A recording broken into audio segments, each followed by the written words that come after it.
Ella's face twisted into one of pure rage. No, you evil spawn of Satan. She screamed. Why didn't you go after Jack? He's closer to home. Because you're closer to my home, I told her. Besides, you're more of a threat on the board than he is. That is not a good reason. Ella argued. I rolled my eyes. Jack, it's your turn. Smiling, Jack drew his card. Yes.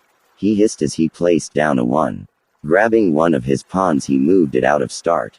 Shoot, maybe I should have gotten rid of Jack's other pawn. Anna quickly drew the next card. A grin spread across her face, and she slapped down a sorry. Sorry, she sang as she grabbed one of her pawns and knocked the pawn closest to Jack's home back to start. No, Jack screamed. Why? Anna smiled innocently. I can't let you win. Green's uprising is at hand, and I will take this battle. Not if I have a say about it, I laughed. Ella drew her card and frowned. Seriously? She asked. Seriously. AN11. Ella slammed the card into the discard pile. I drew my next card and groaned. No. Stupid 4. Everyone at the table laughed as I grabbed my pawn and begrudgingly moved it back 4 spaces. We continued drawing cards, moving, getting knocked back, and screaming, until we were near the end of the game. Jack and I currently had 3 pawns in home and 1 left on the board, while Ella had 2 in home, 1 in the safe zone, and 1 on the board. Poor Anna had 2 in home, 1 on the board, and 1 at start. We all knew Anna was out of the race. There was no way she would catch up. Ella still had a fighting chance, but the main competition was between me and Jack. It's currently Anna's turn and she had just drawn a 12. As she moved her piece, a small smile began to creep across her face. I didn't know why till I saw it. 12 spaces landed her right in her safe zone. Maybe she does have a chance, I mused. I could feel the tension rise as Anna placed her pawn in the safe zone. Now she only had 1 more pawn to get out and then she might win. But that's still a stretch. Besides, I plan on winning this battle anyways. The game continued on, and with each turn, the stakes got higher. Soon enough Anna had caught up to us and we were all on the edge of our seats. Anna, Jack, and I all had our final pawns in our safe zone while Ella was still on the board. Now it was a race to see who got their last pawn into home first. The room's atmosphere was heavy with anticipation and determination. No one here was giving up. It's just a matter of time before someone wins, and no one here is willing to let their chance slide. This battle decides the fate of each person, and whoever doesn't come out on the top will face certain death. Ella drew her card. It was a backward 4. After she moved her pawn, I drew next. The card was a 3. I moved forward and smiled. Only 2 spaces left till I get home. Jack drew next. Picking up his card, he grinned as he lay down a 2. He only had 3 spaces left. If he draws a 3, he'll win. Jack drew another card and frowned. I let out a sigh of relief when I saw it was a 5. He couldn't go. Anna drew next. She picked up her card and placed it down, smiling. She had drawn a 3. This is bad. If she gets a 2 first, she'll win. I can't let that happen. I won't let it. Ella drew her card and moved forward 7 spaces as instructed. It was my turn again. I just need to draw a 2 and then I'll win. I grabbed the card from the top of the pile. Taking a deep breath, I turned it over and was met with a 3. No, I shouted, slamming it down. Stupid card. I need a 2, not a 3. But on the bright side, that means Jack won't pull the 3. I watched intently as Jack drew his card. When he placed it down, I saw it was 2. I frowned. Seriously, I couldn't have drawn that 1. Jack moved forward 2 spaces. Now all he needed was a 1. Grabbing the next card, Anna sighed as she placed down an 11. I smiled. Perfect. She can't go anywhere. We went around in the circle several more times and nothing much changed. Anna, Jack, and I still hadn't entered home, but now Ella had her last pawn in the safe zone as well. Adding 1 more to the race of who gets to the top first. Ella grabbed the card from the top of the pile. Placing down the card, I realized it was a 7. She couldn't move. I drew next and got a 5. I couldn't move either. Jack drew and got a 3. He couldn't move. Anna grabbed her card. and a victorious grin broke across her face. Slamming down a 2, Anna grabbed her final pawn and moved it into home. No, you cheated, Jack screeched. I did not, Anna argued. I won fair and square. There's no way you could have come back from such a disadvantage. Jack protested. Yes, there is, Anna shouted. It's sorry. Anything can happen. Stop being a sore loser.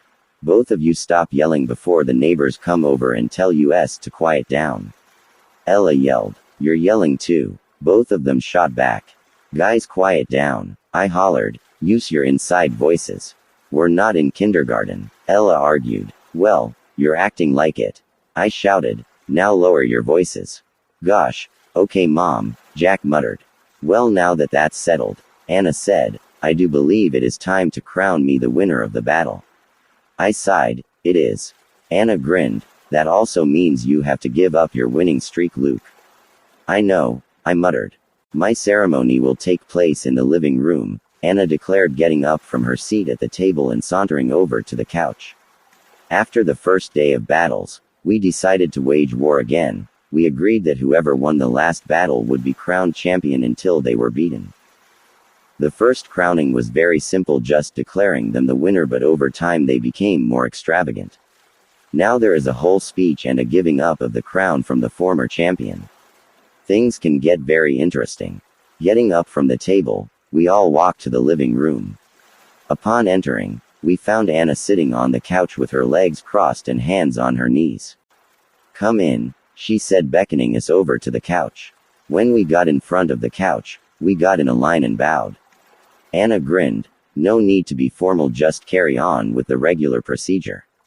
Straightening up into standing positions, we began the speech. We admit our defeat and now hand over the sacred crown to the new champion of Sari.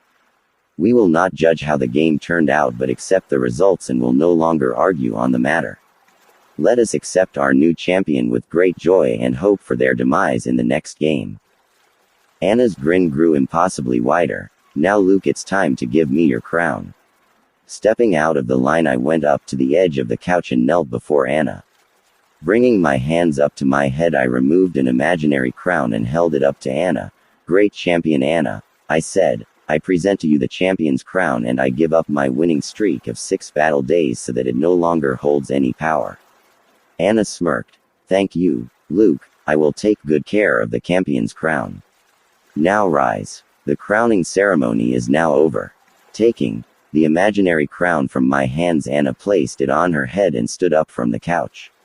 I'm tired, Anna said. Me too, Ella muttered. I've been wanting to go to sleep for hours. Well, it is 8:10, Jack told them. I'm going to bed, Ella announced. Night. Me too, Anna chimed in. Night. Night, Jack and I replied.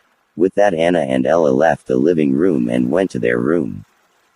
I turned and looked at Jack. Are you tired? Jack shook his head. No, not yet. I was thinking about staying up for a while longer. I nodded. Do you mind some company? Because I'm not quite ready to turn in for the night either. No, I wouldn't mind, Jack said, as long as you don't do anything annoying, because I just want to relax. I wouldn't dream of annoying you, I laughed. I don't want to risk waking the girls up. Especially not Ella. Jack shuddered. Yeah, waking her up is not a good blood moon lake idea. I'm gonna be right back, I told him. I want to grab my book. Can you grab mine for me too, please? Jack asked. I rolled my eyes. Sure, where is it? It's in my backpack. There's several in there, but can you grab Wonder? I laughed. Wonder, again? You've read that book like 1,000 times. It's my favorite book, he protested. Besides, you've read To Kill a Mockingbird 1,000 times and you brought it with you. Good point, I said. I'll go get it. Walking into the hallway, I turned into Jack and I's room. Flipping on the light switch, I went over to the closet, grabbed my backpack, and pulled out my book. I set the book on my bed and placed my backpack back into the closet. I closed the closet door and scanned the room for Jack's backpack. It was sitting on the left side of the bed. Going over, I unzipped it and began to search through it. It didn't take long for me to find Jack's book. Once I did, I grabbed the book and zipped up the bag. Then I picked up my book, turned off the light, and went back to the living room. Walking over to Jack, I tossed him his book and sat next to him on the couch. "Thanks," he said. "No problem," I replied. I opened my book and began to read. Even though I've read To Kill a Mockingbird thousands of times, the story never gets old.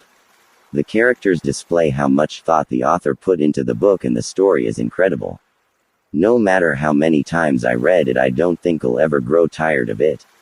As I continued reading the story, I could feel my eyes beginning to droop and found myself reading the same sentence as I had been 5 minutes ago. Yawning, I stretched. Looking over at the clock, I realized it was 9:20, time for me to turn in. "I'm gonna go to bed now," I told Jack. "Good night, and don't stay up too late. I have a feeling tomorrow is going to be a long day." "Night," Jack said, glancing up from his book. "Don't worry, I plan on coming to bed once I finish the chapter." I nodded. "Okay." With that, I got up and walked back to the room. After getting ready for bed, I crawled under the comforter and fell asleep.